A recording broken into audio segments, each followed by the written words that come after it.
Avant 1960, nos pères fondateurs se sont battus pour l'indépendance du peuple congolais. Après l'installation de la dictature en 1965, des hommes d'État se sont battus pour la démocratie. Aujourd'hui, l'université populaire initiée par l'honorable Muzito se bat pour l'alphabétisation politique du peuple et la formation citoyenne. Premièrement, il a défini les concepts d'État, de droit et d'État de droit. L'État devra comprendre les territoires, la population, la puissance publique, la souveraineté, l'exercice effectif des éléments constitutifs, sans oublier l'existence d'une monnaie stable et convertible. Le droit a été vu dans deux sens. D'abord, dans son sens objectif comme ensemble de règles. Pour ça, l'État dispose d'une constitution et la loi sur la démocratisation notamment. Et dans son sens subjectif, le droit constitue une prérogative que la règle juridique reconnaît à une personne. On parlera des droits de l'homme, des droits de liberté, des droits au travail, droit à l'emploi, etc. Et pour définir l'état de droit, l'honorable Muzito a recouru aux définitions données par M. Songa Jacob, M. Kengo Wadondo et autres. Parmi les critères retenus pour parler de droit, d'un état de droit plutôt, l'existence d'une hiérarchie de normes juridiques, la séparation des pouvoirs, l'égalité de tous devant la loi, le respect des droits fondamentaux. L'état de droit, il a notamment essayé de distinguer l'état de droit d'un état policier, l'état de droit et démocratie, pour arriver à la conclusion que l'État, c'est le droit, ainsi que les institutions politiques, où règne la primauté de la règle du droit. Ensuite, il s'est posé la question de savoir, au vu de toutes ces définitions qui ont été données, qu'en est-il de la RDC? Est-ce que la RDC est un État de droit? Il nous dira que la RDC est un État en transition vers un État de droit. Et parmi les faiblesses, il a relevé le non-respect de la Constitution, les violations des droits fondamentaux, les violations dans les processus de mise en place des réformes et les violations des dispositions relatives aux réformes des finances publiques. Alors, plusieurs exemples ont été donnés, illustrations à l'appui. La responsabilité politique des universitaires dans ce défi de construction d'un État de droit, c'était le troisième point qui venait d'être examiné. Il estime qu'il faut vérifier cela dans le cas des partis politiques qui aujourd'hui sont illégitimes. Et parmi les causes, il a relevé le déséquilibre des rapports de force entre les institutions, l'exécutif, le législatif et le judiciaire. La faiblesse des partis politiques a été bien étayée. Le manque d'idéologie, manque de leadership, manque de vision politique et surtout le peu d'intégration des universitaires dans la lutte politique au sein des partis politiques. Et à ce titre, il dira que ce sont partis seuls le ballot qui regorge beaucoup de jeunes, bien qu'il y ait des vieillards là-dedans, et qu'il y a une compénétration entre les jeunes et les vieux.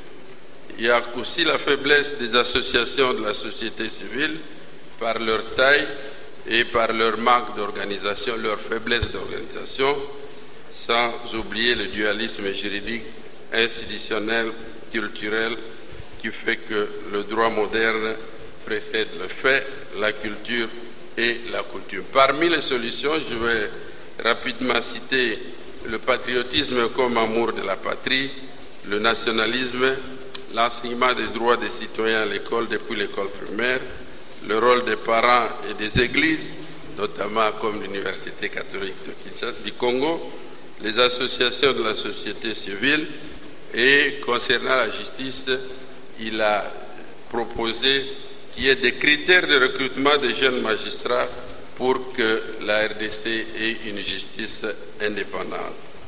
L'organisation des universitaires en groupe de pression et leur intérêt pour la vie politique, l'implication des universitaires pour la création au niveau des organisations sous-régionales des instances judiciaires de recours contre les décisions arbitraires non sanctionnées par la justice nationale. Et enfin, l'engagement politique des universitaires dans les partis politiques. Alors, cela étant dit, nous allons passer à la quatrième étape, celle du débat. Nous allons vous donner la parole, vous vous présenter, vous poser votre question en essayant de ne pas refaire la conférence, mais en essayant de dire précisément qu'est-ce qu'il y a comme souci en ce qui vous concerne pour que l'honorable réponde. Nous allons commencer par la gauche ou par la droite. Nous allons commencer par les étudiants, puisque cette conférence est surtout adressée aux étudiants. On va prendre une première série de 4 questions auxquelles il va répondre et on va continuer. Bien, l'honorable suggère qu'il réponde aux questions au fur et à mesure qu'elles vont être posées, au lieu de prendre par série. Non, le premier qui intervient, c'est... c'est l'étudiant Jean-Claude Ekossa, de la faculté d'économie et de développement. Jean-Claude Ekossa. Jean-Claude Ekossa. Jean-Claude Kossa. Ouais, ma question, c'est pour celle-ci. Monsieur l'honorable, pensez-vous qu'aujourd'hui, pour pallier au problème de la dette, l'une des solutions est d'abord de résoudre le problème de la stabilité de prix de matières premières sur le chic international? Et la deuxième question, vous avez fait allusion à la monnaie. La première, je ne suis pas sûr d'avoir bien compris. Vous dites pour résoudre les problèmes de la dette? Oui, pour résoudre le problème de la dette. Pensez-vous que l'une des solutions, c'est de pallier au problème de la stabilité de prix des matières premières sur l'échiquier international? La deuxième question, c'est, pensez-vous, vous avez fait allusion à la monnaie comme instrument de la souveraineté. Pensez-vous que la politique monétaire ainsi que la politique budgétaire que le gouvernement actuel est-il efficace ou efficiente?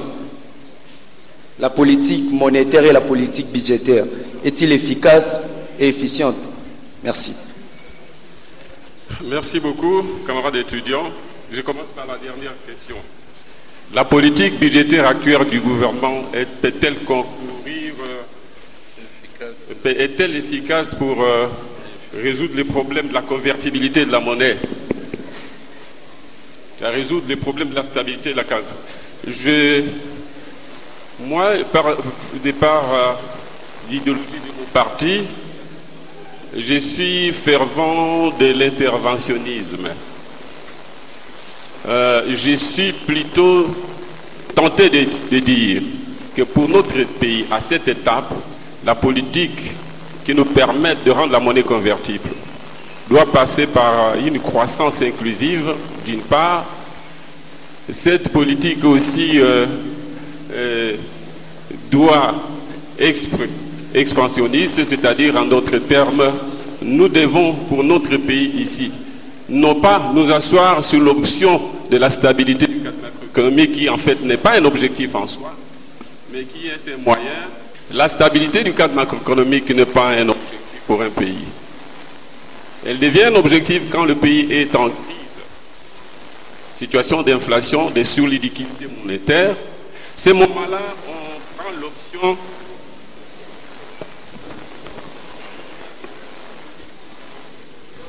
Allô?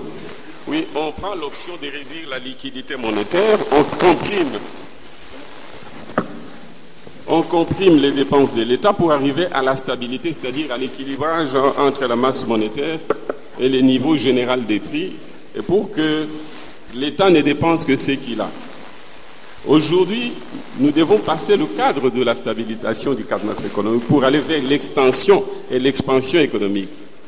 Mais puisqu'on ne peut pas financer l'extension économique par l'inflation, c'est-à-dire en augmentant la liquidité monétaire par des dépenses excessives de l'État, il faut ouvrir le pays auprès de la communauté financière internationale pour qu'il nous accompagne dans cet objectif et des stabilisations, qui est un objectif transitoire, et de l'expansion de la production.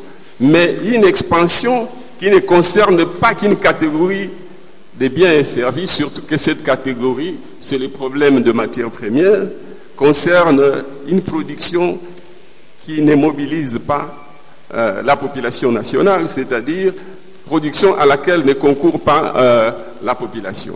Dans notre pays, la production qui peut être distributive des richesses, c'est la production agricole. Et donc, s'asseoir sur l'objectif de la stabilité macroéconomique à un moment où cette stabilité date de nombreuses années, je crois que c'est renfermer les pays dans un équilibre que nous appelons en économie l'équilibre des sous-emplois. Les sous-emplois, c'est généralement les propres des pauvres. Je donne souvent l'exemple d'un papa qui, soi-disant, est en équilibre. Il a de la recette, des ressources chez lui. Mais en réalité, c'est tout simplement parce que dans l'entretemps, il ne mange pas. C'est les propres du gouvernement aujourd'hui qui s'est dit en situation excédentaire où les comptes sont au vert, alors que dans l'entretemps, le gouvernement ne finance pas un certain nombre de dépenses. Donc, en substance, la politique actuelle de la stabilité du cadre macroéconomique ne peut pas nous permettre à faire de notre monnaie une monnaie durablement stable. Et pour illustrer cela, je l'ai dit tout à l'heure, notre monnaie n'est pas dans les réseaux bancaires. Les gens préfèrent les dollars, d'où la dollarisation. La plupart des dépôts sont en dollars dans l'économie. 93% des dépôts bancaires sont en économie, alors que notre monnaie est stable. Cette monnaie n'attire pas la population. On n'investit pas, on n'épargne pas dans notre monnaie. Et parce qu'au-delà de cette stabilité, elle n'a pas pu réaliser la croissance et une croissance inclusive, distributive des richesses. Alors la dette, pour résoudre le problème de la dette, mais en fait le pays n'a pas de problème de dette. Aujourd'hui, du moins la dette par rapport à la communauté financière internationale. Nous payons en moyenne 300 millions de dollars par an, soit plus ou moins 25-30 millions de dollars. À mon époque, j'ai payé les doubles ou plus ou moins les triples, alors que j'avais la moitié du budget actuel. L'instabilité des prix des matières premières, c'est ça le drame pour nous. C'est-à-dire que nous sommes tributaires de l'économie internationale. Quand elle connaît une décroissance, c'est-à-dire qu'elle consomme moins, qu'elle importe moins, et puisque la demande est faible, ça signifie que les prix vont aussi baisser et nos recettes aussi baissent. Recettes en ressources extérieures pour la balance des paiements, mais aussi recettes fiscales. Donc l'instabilité des matières premières, produits de base, principalement les cuivres, l'or, les diamants et les coltans, principalement les cuivres et les cobaltes, nous n'allons pas attendre cette instabilité pour résoudre le problème de la dette. Le problème de la dette ne se pose plus. Il y a une partie de la dette qui est la dette intérieure qui approche les 3 milliards. Parce que la dette extérieure s'est chiffrée à 14 milliards à mon époque, on l'a ramenée à 4 milliards. Aujourd'hui, elle est remontée à 5 milliards, plus la dette intérieure que nous ne payons pas. Si nous ne payons pas la dette intérieure, c'est-à-dire les hommes d'affaires qui ont presté en faveur de l'État, mais qui n'ont pas pu se faire payer, qui ont des arriérés budgétaires vis-à-vis de l'État, ils ne peuvent pas travailler. Mais en ne travaillant pas, c'est une partie de l'offre qui connaît la contraction. C'est une partie des richesses qui ne circulent pas dans l'économie. Si les salaires, une partie des salaires n'est pas payée, c'est une demande solvable pour le ménage, pour l'arrière-pays, etc. Donc la situation actuelle qui consiste à ne pas payer la dette intérieure et à ne payer que la dette extérieure, c'est une situation qui concourt à la réduction de l'offre globale de notre pays. Merci beaucoup. Deuxième intervenant. Merci, monsieur le modérateur, pour l'accord de la parole. C'est l'étudiant Clovis Ombalo Congo, en 4e année de droit. Honorable, parce que vous nous avez parlé de la responsabilité des universitaires.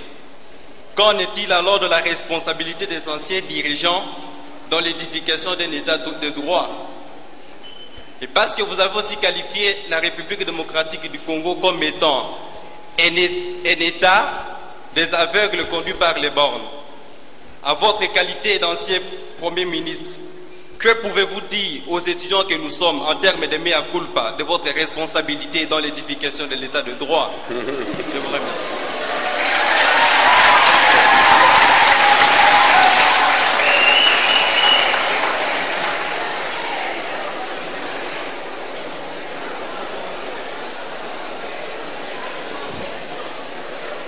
Vous avez fini? Merci. Ok, merci beaucoup.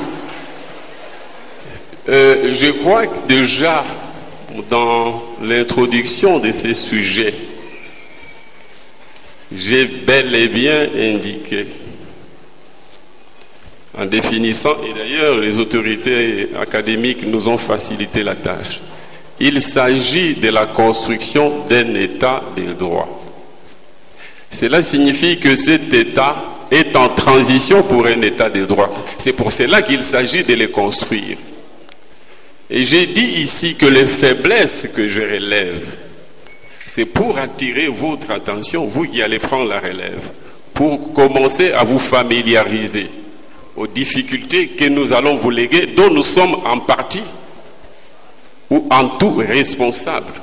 J'ai indiqué que le droit, ce n'est pas un individu qui les crée, c'est un processus historique. Les droits, c'est même une culture. Les droits naissent d'un rapport de force entre catégories sociales. Donc ma responsabilité, elle s'inscrit dans ce cadre-là, en ce que notre génération n'a pas pu parachever, comme la vôtre d'ailleurs, les processus de construction d'un état de droit. Voilà, je crois que c'est la seule question.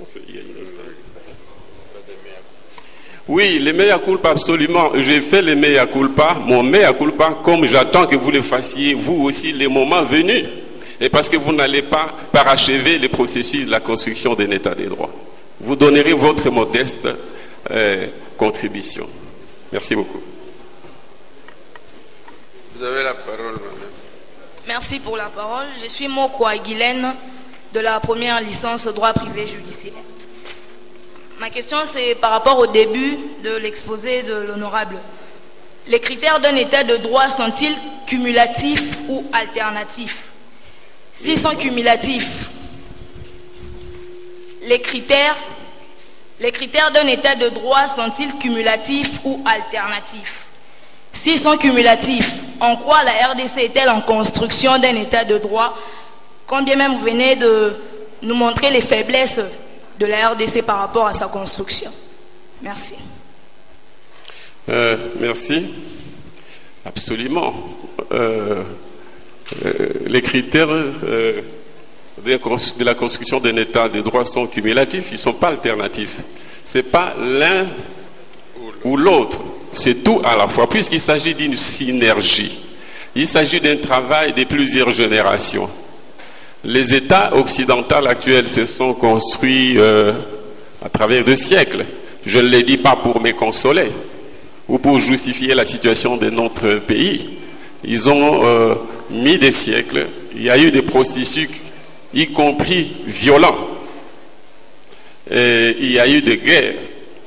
Il y a eu des tueries des monarques pour qu'on arrive à la République française. Même la République française, en 1789, on est revenu à la monarchie. Donc il y a eu plusieurs tumultes pour qu'on arrive au parachèvement. D'ailleurs, le chantier continue, peut-être dans des faibles proportions par rapport à nous.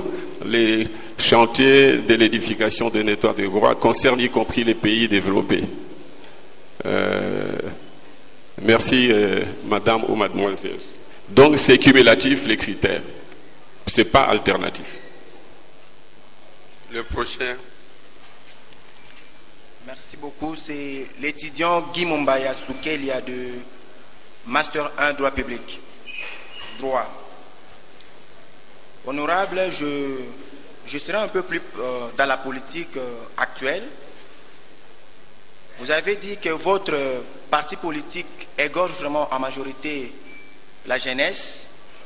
Et aujourd'hui, il y a une question essentielle, c'est celle du dialogue. Que dit le jeune de votre parti politique? Est-ce qu'ils soutiennent ou bien ils sont contre le dialogue. Je vous remercie. Merci beaucoup. Merci. Merci beaucoup. Vous avez la...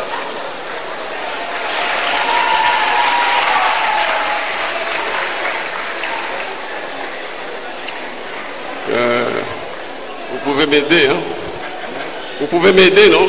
Je vais vous aider. C'est compliqué. Nous sommes un parti de masse. J'ai dit que nous avons, s'il y a des jeunes dans le parti politique, ils sont au Palou. Un peu en termes comparatifs, je considère qu'ailleurs, il n'y a pas de jeunes. Tout au moins comme membres effectifs, engagés, contribuant à l'essor du parti à travers leurs cotisations, etc. Et il y a une conscience politique. C'est assez prétentieux, mais je suis partisan, comprenez que j'ai une telle attitude. Nous sommes un parti de masse, mais surtout un parti discipliné. La question n'est pas de soutenir ou de soutenir. La question, est-ce que nous irons au dialogue? Il ne s'agit pas de soutenir ou de ne pas soutenir. Il s'agit d'aller au dialogue ou de ne pas aller en toute responsabilité. Et de ce point de vue, ici, j'énonce la position du parti. Et nous, tous les groupes sociaux au sein de nos partis, c'est à l'intérieur du débat que ça se dégage, on discute. Quand on lève l'option, c'est la direction politique qui assume et qui communique la décision. La décision donc qui sort de chez nous n'est pas une décision des jeunes, ni des vieux, ni des femmes, ni des hommes, c'est une position du parti, au nom de la discipline de notre parti. Notre parti a dit qu'il ira au dialogue. Mais il a donné sa vision du dialogue. Il a dit, par la négative bien sûr, nous n'irons pas au dialogue pour violer la Constitution. Nous n'irons pas au dialogue pour des arrangements particuliers. Nous irons au dialogue pour lever ensemble démocratiquement des options qui vont dans le sens de l'intérêt du peuple et dans le respect des textes de la République. Voilà la position, non pas des jeunes, mais du parti, en ce que les jeunes assument cette position. Merci beaucoup. Le suivant. En deuxième année de droit. Monsieur l'honorable, vous avez expliqué c'est quoi un état de droit et vous avez montré certaines faiblesses de la RDC en ce qui concerne ces droits. Alors, ma question est celle-ci. Je n'ai pas bien compris, hein. Je suis dur de la feuille, excusez-moi. Oui, allez-y. Oui, vous avez expliqué c'est quoi un état de droit. Vous avez montré certaines faiblesses de la RDC en ce qui concerne les violations de la loi. Alors, ma question est celle-ci. Selon vous, qu'est-ce que nous, Congolais, devons faire pour éviter de violer la loi et d'avoir un état de droit solide, vous, État acteur de droit, de la politique? Merci, camarade. Nous ne sommes pas ici dans une mécanique où, avec la baguette magique, quelqu'un vient. C'est ça l'état de droit. Je crois qu'il y a des philosophes ici, des politologues. Par définition, vous êtes des dialecticiens. Les crises, les dialogues avec leurs imperfections, tout ça concourt au processus. Je vous décevrais si je vous disais, je vous mentirais si je vous disais qu'il suffit d'un dirigeant, encore que je n'ai pas eu le temps de développer cela. Savez-vous que j'ai l'impression que l'étudiant qui a posé la question est déjà content d'avoir posé sa question et qu'il se limite à ça, parce qu'il bavarde avec ses amis. Votre objectif, c'était uniquement de poser la question. Eh bien, savez-vous que nous sommes un État, comme je l'ai dit, un État en transition, une société, ce n'est pas du point de vue politique, comme c'est généralement le cas, c'est du point de vue sociétal. Savez-vous que nous avons 2 droits et que ces 2 droits, c'est-à-dire la coutume, les droits oraux, ces droits du milieu paysan qui couvrent la majorité des Congolais, n'est pas coutumier parce qu'il est oral, il est coutumier parce qu'il cadre avec notre société, ses valeurs, ses traditions, etc. Savez-vous que sur le plan institutionnel, on a 2 régimes sociaux. On a la monarchie au niveau des communautés locales Et on a la République au sommet. Alors, puisque nous devons partir de la monarchie locale et l'intégrer à la République, qui est un mode de gestion, un régime social, de représentation et d'élection, alors que la monarchie, c'est l'hérédité, c'est en fait, le pouvoir vient des dieux et des ancêtres, alors qu'en République, il vient de la communauté, il vient d'en haut, plutôt des peuples. Et cette synthèse, vous pensez qu'il suffit qu'un individu vienne pour la faire? Intégrer les droits traditionnels dans les droits modernes et réciproquement. C'est un processus historique qui veut qu'il y ait des mutations, des évolutions en termes de mentalité, de culture. Vous pouvez aujourd'hui être un président de la République assez fort, assez démocrate, vous ne saurez pas changer les habitudes des paysans. Et moi, discutant avec un collaborateur, il me disait, mais nous, chez nous, on habite les cases, les huttes, parce qu'on est pauvre. Je lui ai dit, non, ce n'est pas mon point de vue. Nous pouvons donner des tôles de ciment à nos paysans, ils ne vont pas construire des maisons, ils vont construire des huttes avec. Parce que c'est ça la culture, c'est ça l'architecture. Et donc, quand vous avez une telle mentalité, moi j'entends des autorités de ces pays parler de l'émergence dans 15 ans, je me pose la question, cette émergence avec quel peuple? Nous n'allons pas modifier l'état de la case actuelle parce qu'on aura l'argent, encore faut-il l'avoir en 5 ans. Donc, le processus de construction d'un état de droit, en fait, c'est réduit au processus de construction d'une société vers la civilisation plus avancée. C'est un processus économique, politique, philosophique, culturel, etc. Donc, ne les simplifions pas. Je ne les dis pas tout simplement pour me justifier en tant que dirigeant. C'est vrai que les dirigeants ont la plus grande part des responsabilités, mais c'est un processus sociétal. Merci. Merci. Le suivant.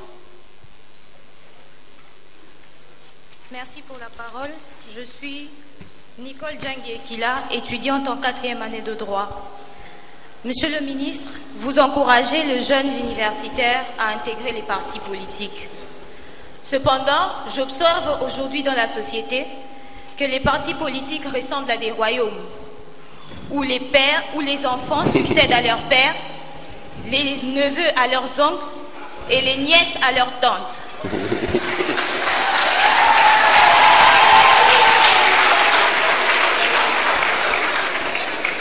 Ma question est celle de savoir comment voulez-vous que ces jeunes émergent dans les partis politiques où ils rencontrent des caïmans à la tête qui n'ont pas seulement fait leur temps, mais aussi le temps de ce pays. Merci. Je n'ai pas bien compris la dernière partie de votre question, s'il vous plaît. Oui, je disais, ma question est celle de savoir comment voulez-vous que ces jeunes émergent et se fassent entendre dans ces partis politiques où ils rencontrent des caïmans qui n'ont pas seulement fait leur temps, mais aussi le temps de ce pays. Merci. Merci. Merci beaucoup.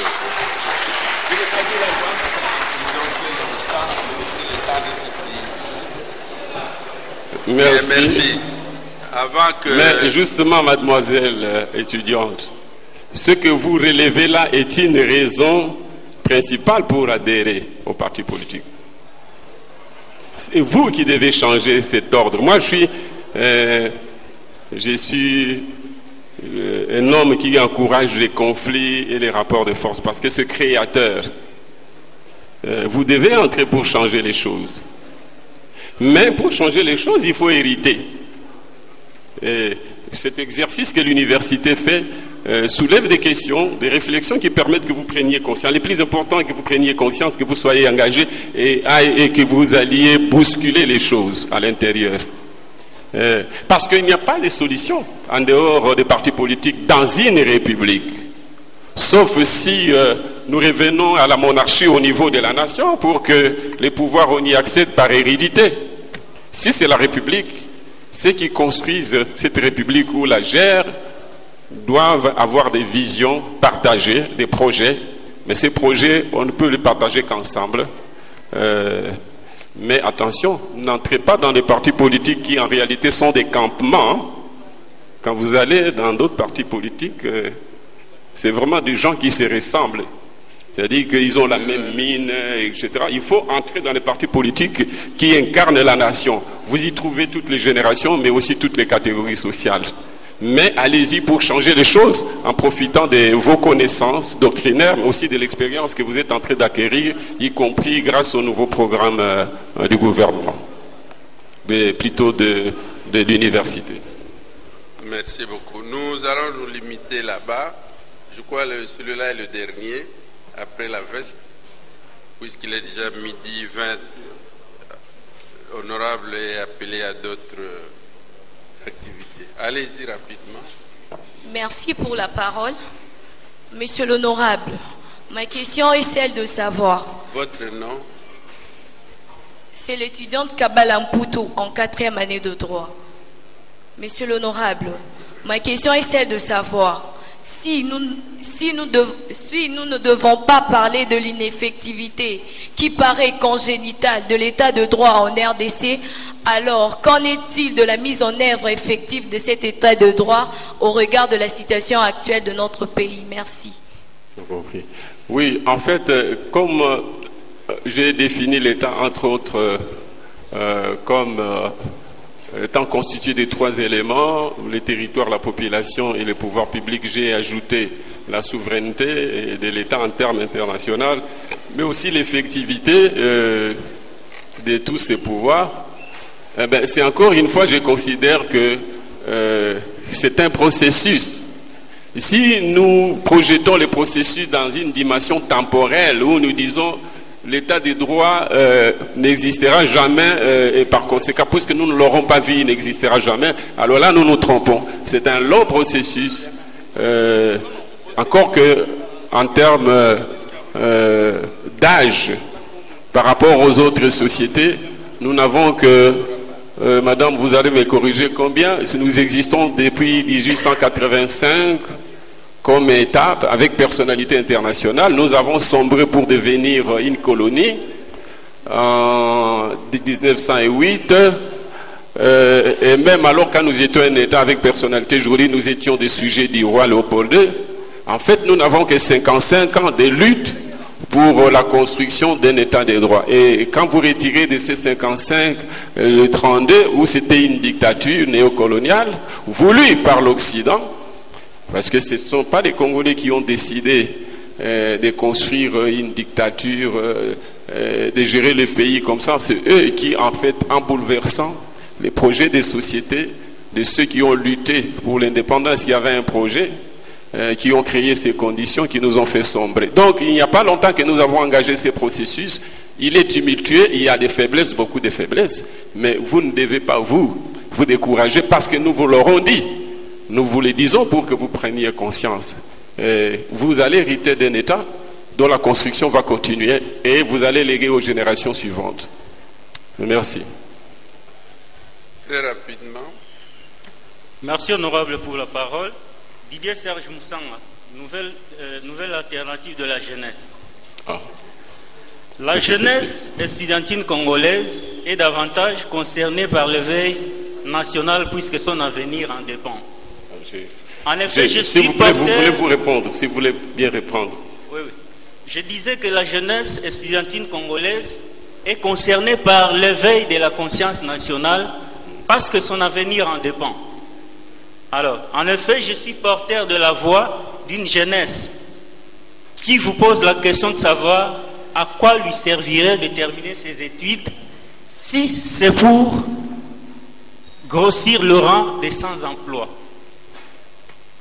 Dans les démocraties, les universités, les grandes démocraties alors, les universités et les grandes écoles sont non seulement des foyers de la confrontation des idées diverses pour la maîtrise du savoir, mais aussi le fer de lance de la contestation lorsqu'un grand décalage se manifeste entre l'ordre républicain et la société elle-même.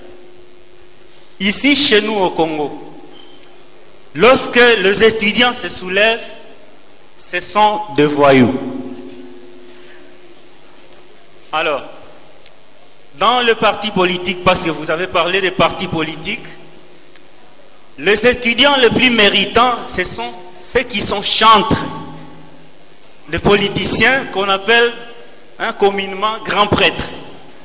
Alors, si vous êtes chantre, vous êtes méritant.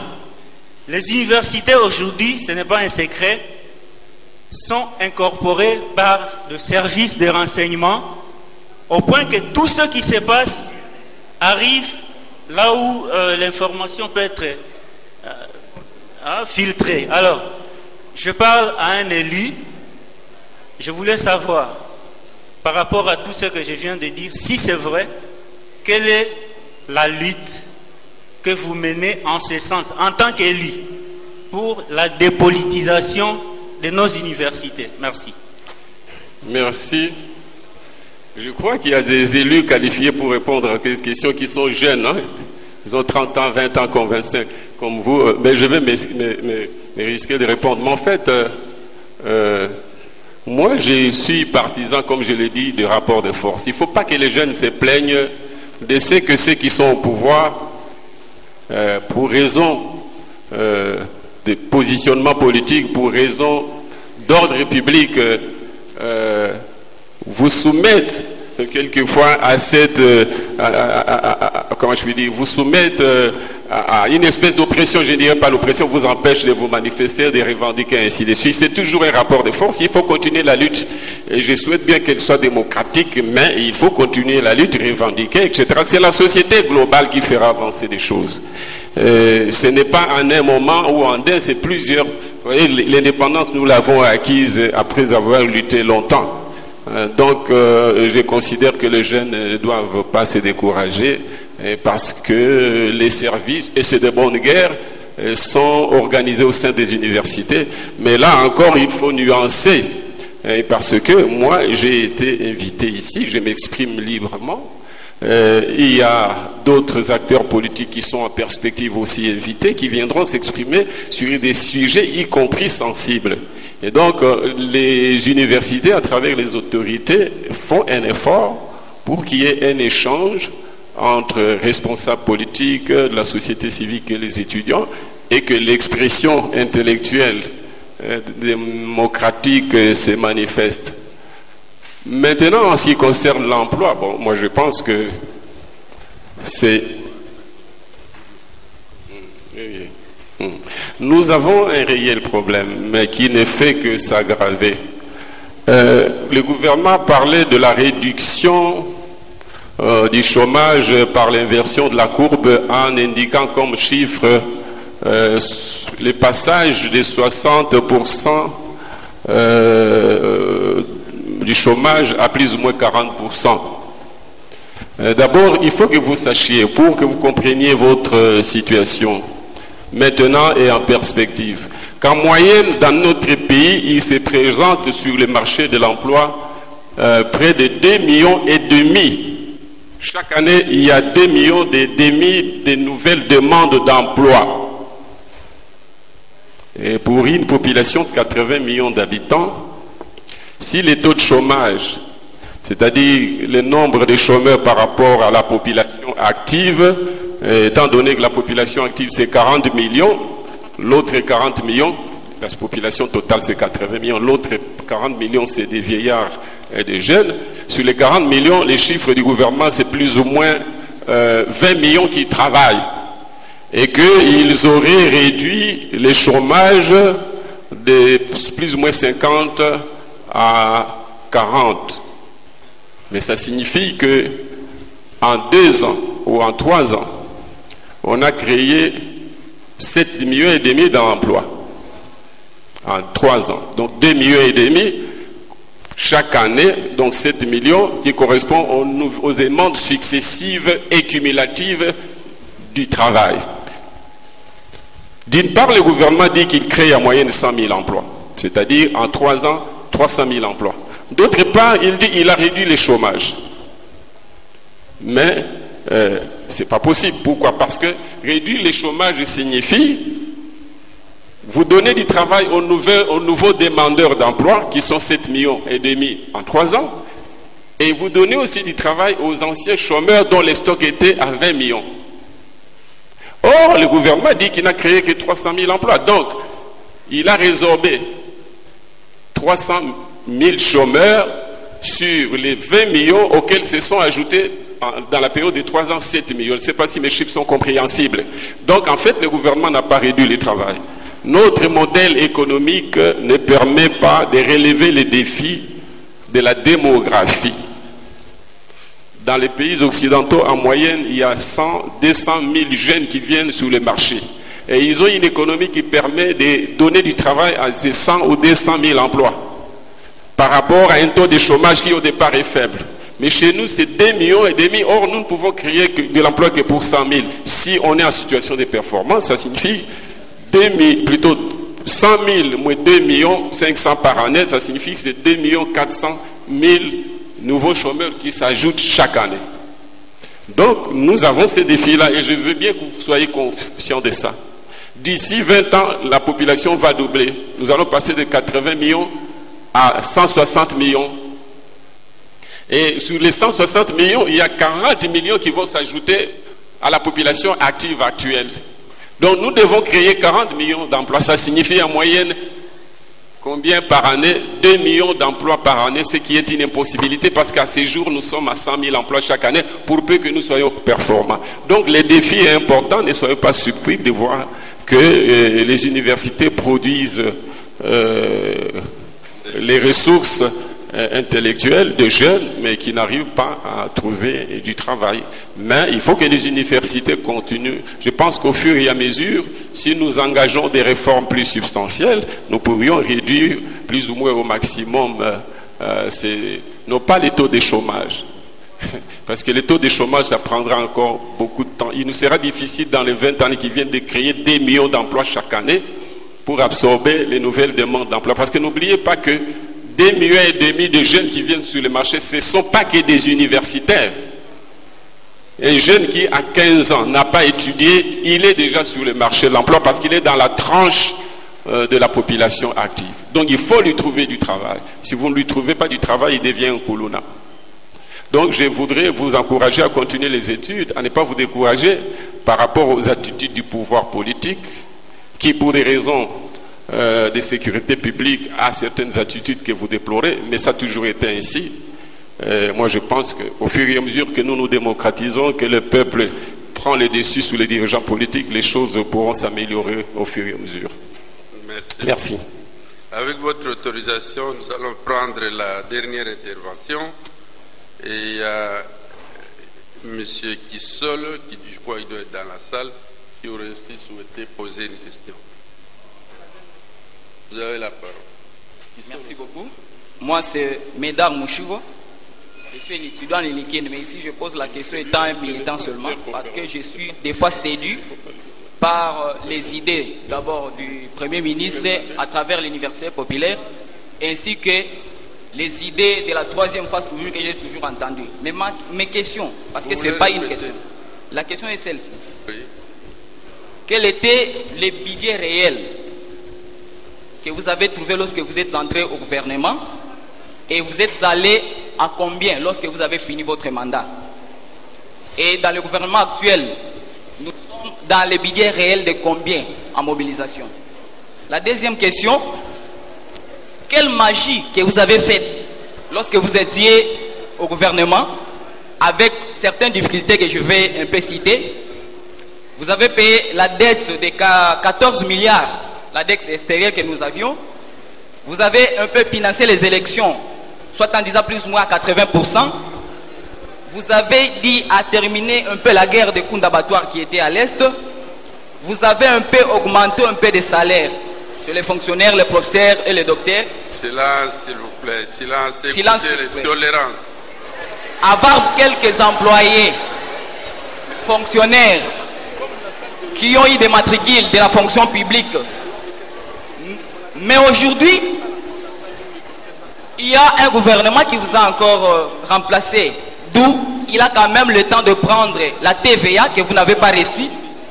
Il a le temps de prendre quelques montants qui restent, surtout à la bancarisation. D'où on disait que tout cet argent-là, c'était des comptables qui bouffaient. Mais aujourd'hui, quand même, l'État arrive à prendre cet argent. Il n'y a pas assez de nouveaux employés en termes de fonctions publiques. Mais pourquoi est-ce que le gouvernement actuel, qui a eu quand même un peu d'autres moyens que vous n'avez pas eu, n'arrive pas à organiser les élections, soit en disant il n'y a pas l'argent. Alors, quel conseil pourriez-vous donner, étant qu'expert, lorsque vous avez déjà fait ces histoires-là, avec une petite réussite, qu'est-ce que vous allez conseiller au gouvernement actuel pour ne pas faire des dérapages que nous sommes en train de prendre? La dernière question, vous êtes élu du peuple. Vous êtes élu du peuple. On nous entend parler que la RDC est le pays qui a le coltan au monde. Le seul pays au monde qui a le coltan. Mais le Rwanda devient le premier pays producteur du coltan au monde. Étant que l'élu du peuple, qu'est-ce que vous dites? Merci beaucoup.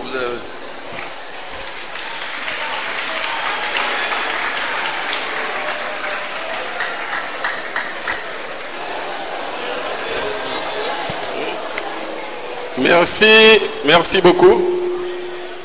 La première question, qu'est-ce que nous, en 2006-2007, on a trouvé comme budget de l'État? En fait, le budget de l'État, c'est par rapport aux exercices, c'est-à-dire, oui, aux exercices budgétaires. L'année qui a précédé la nôtre,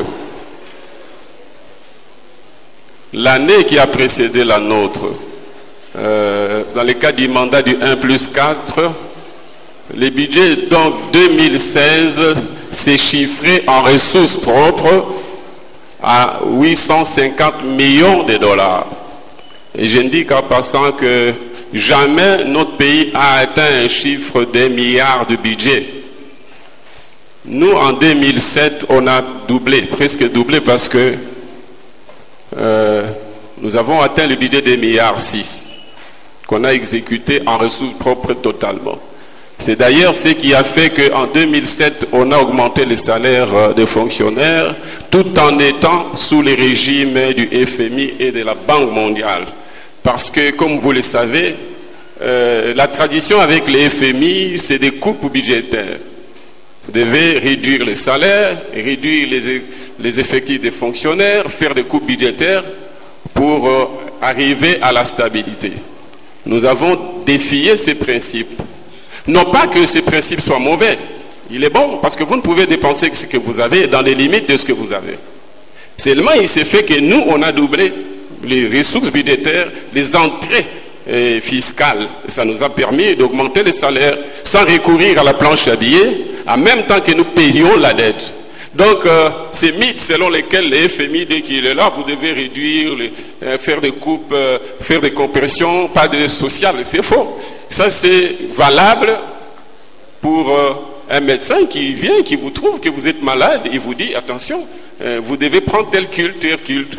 Mais si vous vous démontrez que vous n'êtes pas aussi malade qu'il le croit et que vous pouvez augmenter vos recettes, il vous autorise de les dépenser. La question, c'est de savoir quel est l'arbitrage.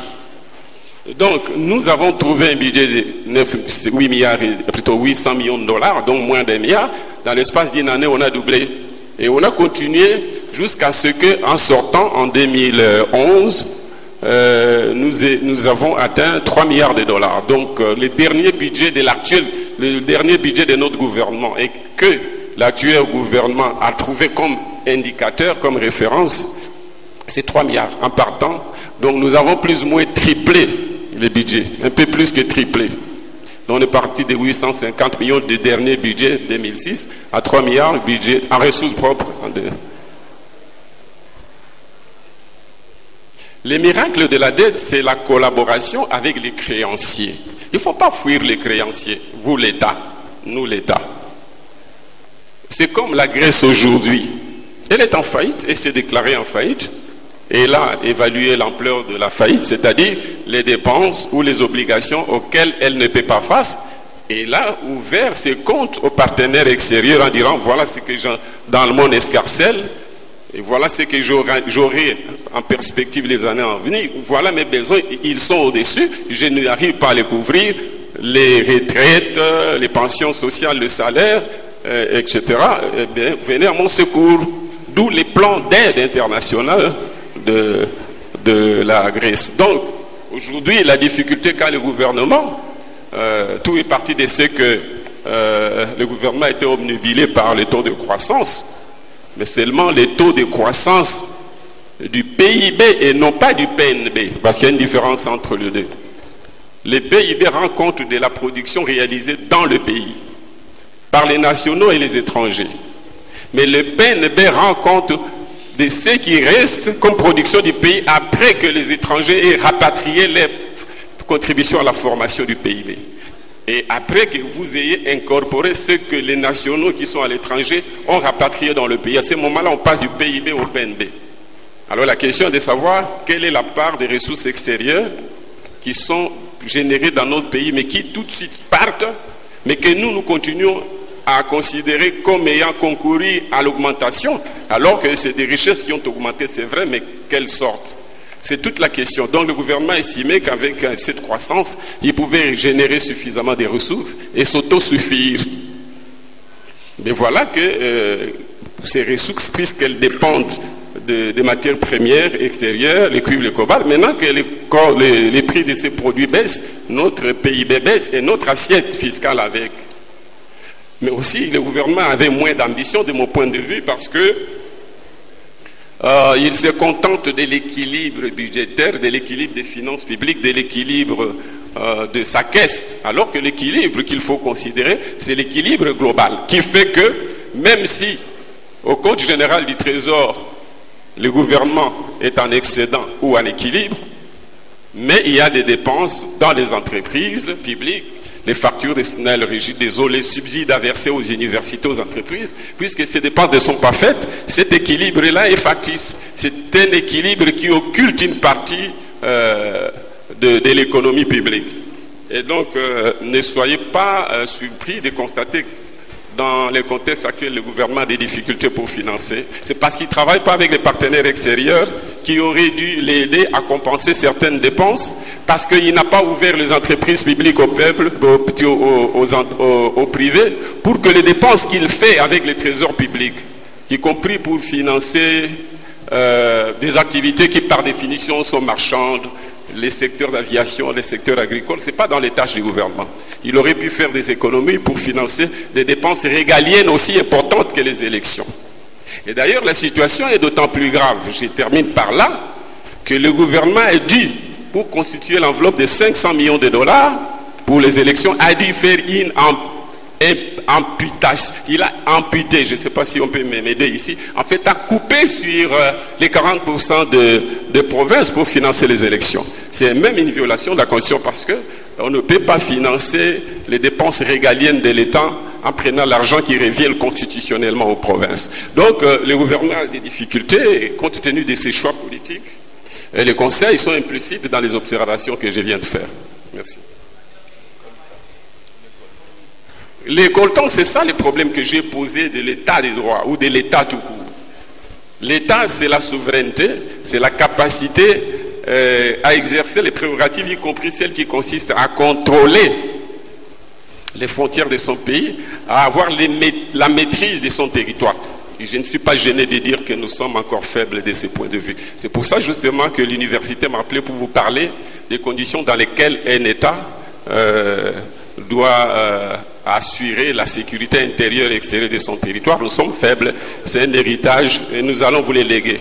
Merci. Merci beaucoup. Monsieur Kisolo. Bonjour, merci pour la parole. Je suis Monsieur Aimé Kisolo Ngweme Nzamba, leader de la jeunesse, d'opinion bien attendue, secrétaire général d'une ONG dénommée Où allons-nous, président du plateforme JPRDC de la société civile. Merci, Excellence, pour votre intervention. Le thème abordé aujourd'hui, la responsabilité politique des universitaires dans la construction d'un État des droits. Mais au jour d'aujourd'hui, Excellence, je peux dire que je suis très heureux d'être en top du maréchal. Parce que hier, Maréchal avait échoué. Il ne fut pas un cadre universitaire.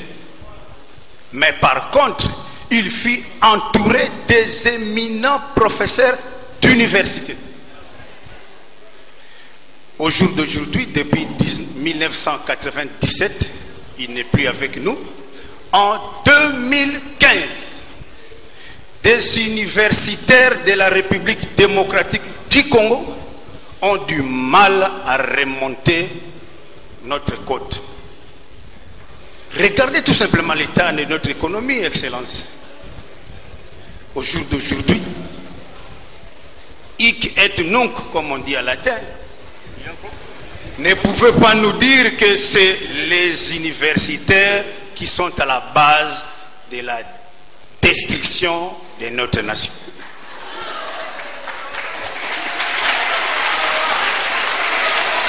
Vous voulez bien poser votre question, s'il vous plaît. Deuxième et dernière, parce que je ne vais pas abuser de votre temps.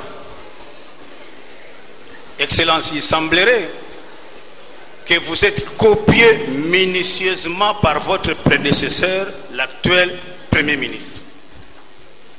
Mais la clé là, de la primature, du dernier tiroir, il semblerait que vous étiez parti avec la clé. Il a tout sur la table. Vous aviez un budget 2 fois inférieur à celui d'aujourd'hui. Vous avez payé la dette extérieure de la République démocratique du Congo à 90%, si je me trompe. Mais nous avons tous serré nos ceintures. Et au jour d'aujourd'hui que nous n'avons plus la même hauteur de la dette, comment nous vivons difficilement comme ça? La formule, c'est où? Donnez-lui la formule, nous souffrons, Excellence. Merci beaucoup.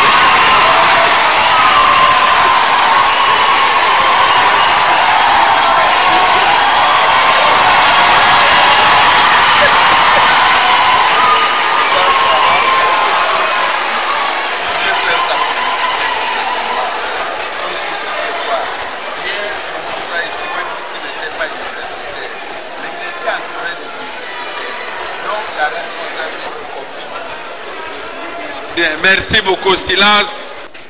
Merci pour cette question. Vous savez que mon gouvernement, c'est pour vous montrer la difficulté et la problématique de l'entendement que notre peuple a de tous ces agrégats économiques. Vous savez que le président Kabila a trouvé le pays à un niveau du PIB qui était de 4 milliards de dollars quand il arrive en 2001. Aujourd'hui, le PIB est à 40 milliards, donc 10 fois plus. Il a trouvé un PIB de 40 milliards qui était passé plus ou moins de 10 milliards en 60 avec un dollar fort à un PIB de 4 milliards. C'est des chiffres.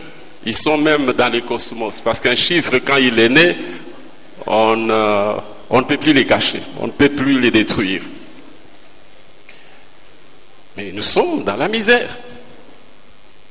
Et parce qu'on est toujours pauvre, je dirais même que nous sommes sous-pauvres. Parce que, quand vous avez 40 milliards de dollars, et que l'hypothèse d'une répartition égalitaire, vous divisez par 80 millions. Les Congolais en face ont un PIB de 20 milliards. Mais il se trouve qu'ils sont 4 millions. Donc en moyenne 5 000 $ par tête d'habitant. Nous, avec un PIB qu'on a multiplié par 10, 40 milliards divisé par 80 millions, c'est 500 $ par tête d'habitant.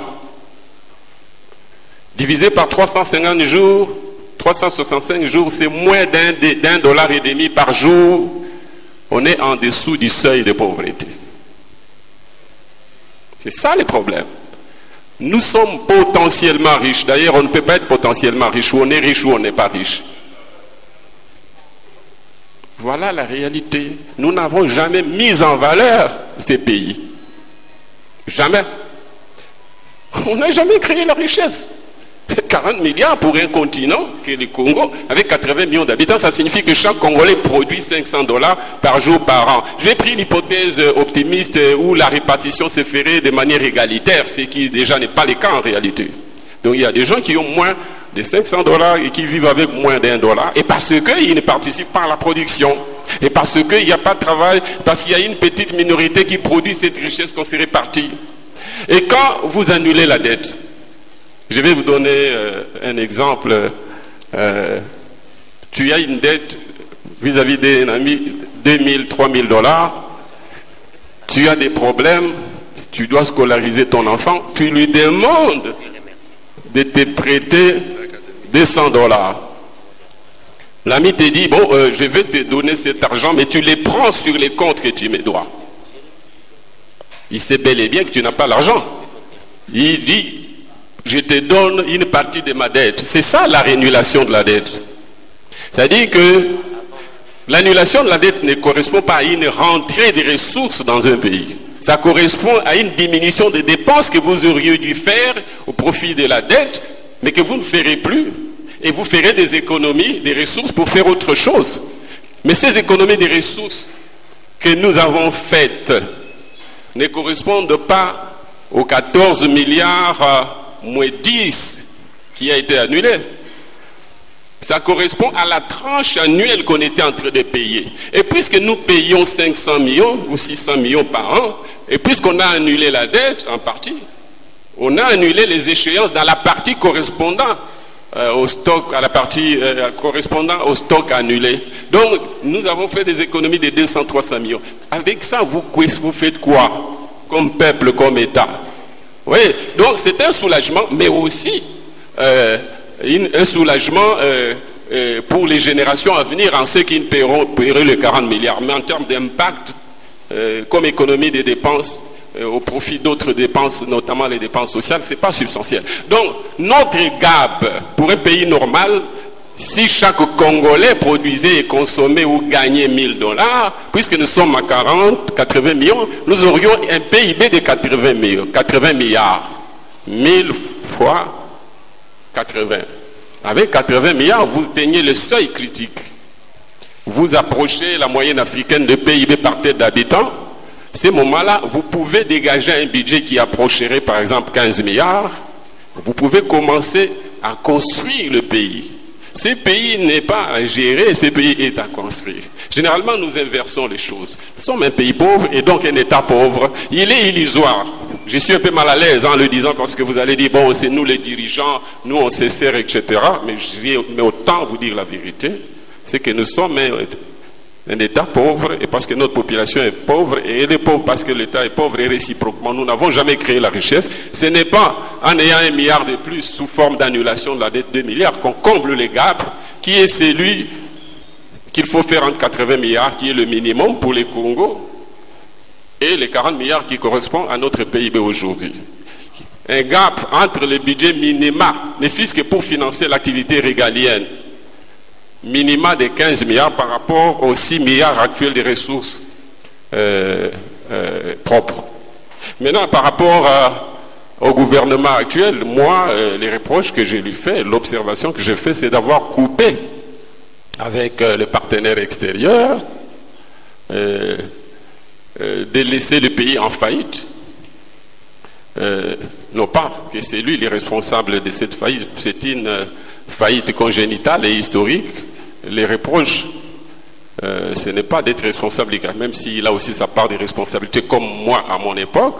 Les reproches, c'est de croire ou de faire penser que tout est ouvert, c'est d'ignorer cette faillite et de ne pas, parce qu'il ignore, de ne pas être en mesure d'ouvrir le pays à l'aide de la communauté financière internationale. Merci. Merci beaucoup. Je sais qu'il y en a qui ont encore envie d'intervenir, mais vous voyez bien ma difficulté. Je gère une autorité politique à ma gauche, une autorité académique à sa gauche. Nous sommes bien obligés de passer à une autre étape. Monsieur Lavé, vous avez la parole. Nous allons mettre fin à cette séance d'échange d'aujourd'hui, initiée dans le cadre des journées juridiques et politiques au sein de notre université, qui permettent aux étudiants de pouvoir réfléchir et étudier autrement. La séance d'aujourd'hui a porté sur le thème la contribution, le rôle des universitaires dans la construction et même la reconstruction de notre pays. Nous sommes très reconnaissants à l'honorable Adolphe Mouzitou pour avoir accepté de venir nous donner son exposé et sa pensée, ses réflexions sur le thème. Comme je l'ai dit au début, l'université est née au XIIIe siècle. C'est ce qui a fait la caractéristique. Avant l'université, il y avait seulement questions-réponses. Mais l'université a ajouté autre chose, disputation, c'est-à-dire discussion. Ce ne sont pas les réponses qui sont les plus importantes, mais le processus de discussion méthodique. C'est comme ça que nous avons été formés nous-mêmes ici dans cette université. Ce n'est pas seulement lire les syllabus, mais écouter. Écouter des orateurs, des professionnels, des théoriciens, de la vie, dans tous les domaines, pour que nous puissions constituer la science. Et la science, comme on disait, Catulle, à l'époque, pour devenir savant, il fallait trois choses. Première chose, l'instruction. Deuxième chose, la lecture. Troisième chose, l'expérience. Et l'expérience, aujourd'hui, nous l'avons reçue de vous, honorable, à travers votre conférence. Au nom du recteur, je demanderai à l'Assemblée de vous applaudir pour vous féliciter.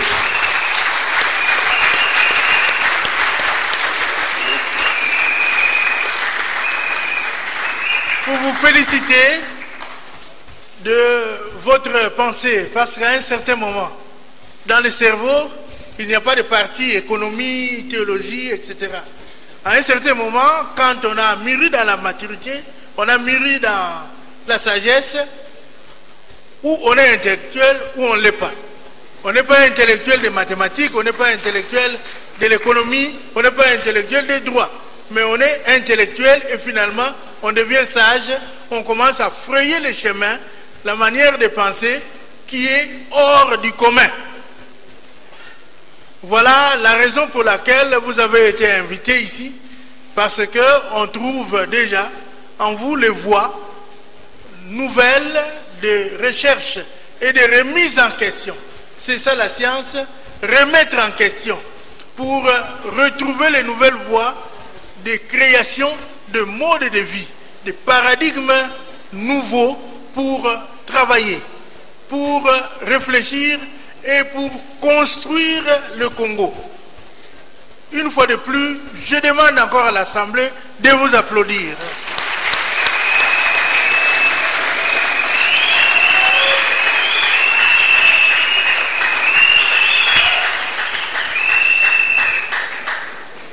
Je crois que vous avez pu donner le goût à ceux qui ont fait pour la première fois cet exercice.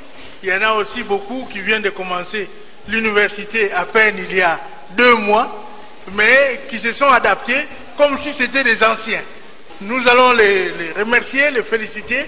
Nous félicitons aussi tous ceux qui ont pris part à cette conférence et ont pu donner leurs pensées, leurs contributions à la réflexion que nous avons amorcée aujourd'hui.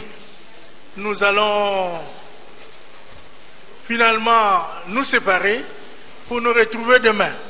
Aujourd'hui, nous allons passer à d'autres programmes qui doivent suivre. Nous allons nous arrêter en nous levant pour la prière.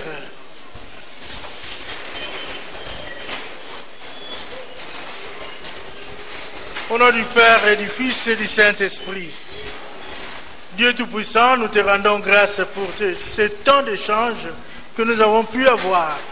Les réflexions, par ta lumière, nous pouvons voir la lumière qui changera ce monde, qui va éclairer ce monde, qui va construire ton royaume ici sur terre pour la gloire de ton nom et pour le bien de tous ceux qui croient en toi. Par Jésus, le Christ, notre Seigneur. Au nom du Père et du Fils et du Saint-Esprit. Je crois que selon les protocoles, il y aura des communiqués qui seront donnés, mais c'est pour nous les protocoles, les invités et les officiels pour un échange avant de nous séparer. Pour le reste là, je crois que vous avez votre organisation, vous pouvez voir, suivre les communiqués qu'on vous donnera après. Je vous remercie. Oui. Betobe manisa manaka na beto ya conférence de ba au na université catholique na limité wapi ovandaka nzila mingi penza ba lobokilisaka mbuta Adolphe Muzitu mwana ya mtoto ya Congo démocratique kuvanda kintwa dimpeba ukabudila ba ungudi ya jambu ya itubamaka na kilumbu ya bubu ya vwandaka kukipesa tope mangolo ya bana ya kelasi ya Zulu na ba mambo metala ba politiki mpe ba droit na ba usamna yau ya salama na mutindu ya mbote wapi na nkontolo na tope na kuzibuka ya manaka ya bubu yeo zibukaka na Lusambu na manima ya Lusambu ya uvwandaka hamingi ipenza lim national ngudi tope muyimbu ya mfunu ya nchi ya Congo démocratique na manima na ya untwadisi ya nzonkanda ya université catholique tubaka byambu ya mfunu samna kupesa nzila na manaka ya kilumbu ya bubu ye mutindu benokyo na kumona betume manisa ya u quand beno foti simba timbuta Adolphe Muzitu ni kota kantete na ngudi ya kudimbula kumonisa na bunene bangudi ya mambu nyonso ya inifwandaka kutuba mpe ya vwandaka nzila ya kumonisa na buinda nyonso mambote mpe bakakalankani ya balongosi balongiki ya Zulu ya kelasi au wana Congo démocratique ya vwandaka nzila bakopesaka ba nzila ya kuyuvusa contre muntu kupesa mabanza na bao tope kupesa kiuvu na bamambu yai yani bakisave yani bakusave mpedia kambuta Adolphe Muzitu mepesa bamvutu wapi na kati na bon publiquement metala dialogue metala kukikotisa ya bantwenya na bamambu ya politiki ya Congo démocratique ya metombula bao na kuvwanda na kinzunzu samuti bao kia dila na ntoto ya Congo démocratique na bilumbu kena kukwisa betwe manisa ya una kese nyonso wapi ba étudiant tope balongoki ya kelasi ya université catholique metonda ambuta Adolphe Muzitu na mabanza ya mfunu pe mutindo metelemisa ba ubetwe manisa ya unanzinga ya Kikongo kantibilo tatamana kulanda beto na ale shukuru yake pesa mabanza na beto bubu ya inandinga ya Swahili. Bila shaka watazamaji wapenzi wa RTVS 1 natuma kabisa mkoa wengi na mlifuata namna gani Adolphe Muzitu aliweza katoa hotuba wake ambayo ilionyesha namna gani Jamhuri ya Kidemokrasia ya Kongo inaomba mchango ya wanafunzi wa vyuo vikuu wa vijana wa baba mama ambaye mahali popote wanapatikana ni vizuri kabisa muweze mkachanga maele yenu ili Jamhuri iendelee mbele. Unaonyesha namna gani ilionyesha uchumi wa Jamhuri ya Kidemokrasia ya Kongo, mwenendo wa uchumi wa Jamhuri ya Kidemokrasia ya Kongo, tatizo ya uchumi wa Jamhuri ya Kidemokrasia ya Kongo, na namna gani ya kumaliza tatizo ambalo imekuwa kikumbwa nchi yetu ili siendelee mbele na kuitisha serikali ya sasa iweze kutazama namna gani ya kutia siasa ya mpya ya kuleta maendeleo, siasa ya mpya ya kuweza kuruhusu vijana wa Jamhuri ya Kidemokrasia ya Kongo waweze katia maele yao ili Jamhuri iendelee mbele.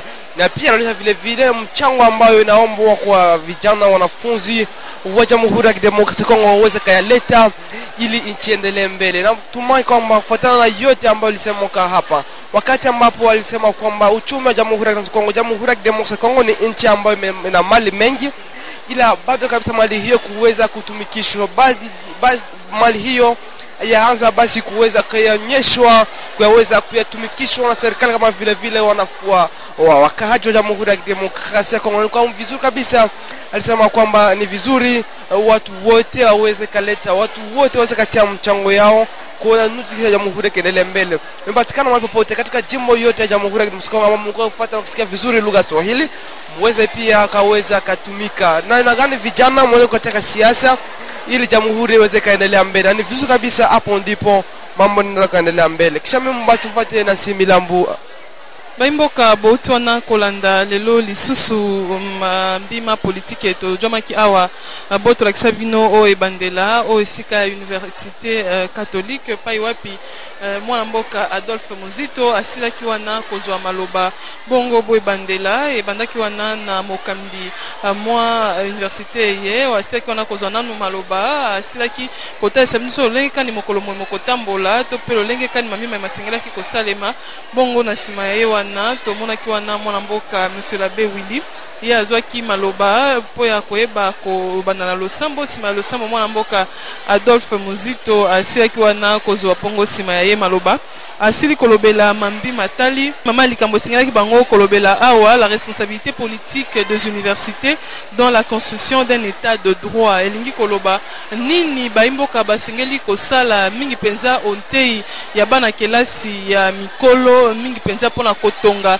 ekolo Congo démocratique ekoki kovanda likolo ya mibeko bongo na simana mwa mboka Adolphe Muzito asili kotalisa makambo ebele akei bongo na kotalisa lisusu mambi matali wana lolenge kanimbla matari ya kabolaka budget ye ya mobu oyo asalelaka mosala ye na ba bituka atalisaki lisusu mingi penza mambi matali wana mwa mbinga mbilinga embla matala azali kokutana na yango pona koyeba kovandisa ekolo mpe kovandisa nkita ya ekolo bongo na sima wana boyeba te mwana mboka Adolphe Muzito asilaki wana kosukisa mingi penza na maloba mingi penza pona kotalisa ete ekolo Congo démocratique na ino ekolmi ekolo evandi likolo ya mibeko te kasi ezali kobunda pona kovanda likolo ya mibeko bongo na suka ye tomonaki bana kelasi kotuna mituna lolenge oyo bango bayokaki pe ye pe ayanolaki bango na oyo ye akokaki koyanola pona kosunga bango ete bazwa mayele mingi penza na mambi matali wana botongi ya ekolo evandi likolo ya mibeko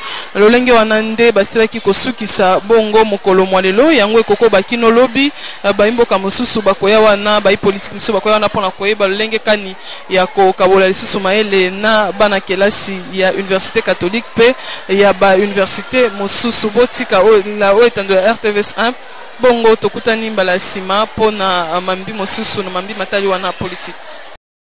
Je m'appelle Akoubaké de Maël Essama, étudiante à ingénieur en droit. À propos de ce que l'honorable vient de dire, il a proposé quelques remèdes sur notre pays et puis il a demandé aux jeunes s'ils pouvaient intégrer ou émerger un groupe politique, disons, comme il venait de dire, la PPRD, c'est un parti politique qui a plein de jeunes. Non, le PALU plutôt. Le PALU, pardon.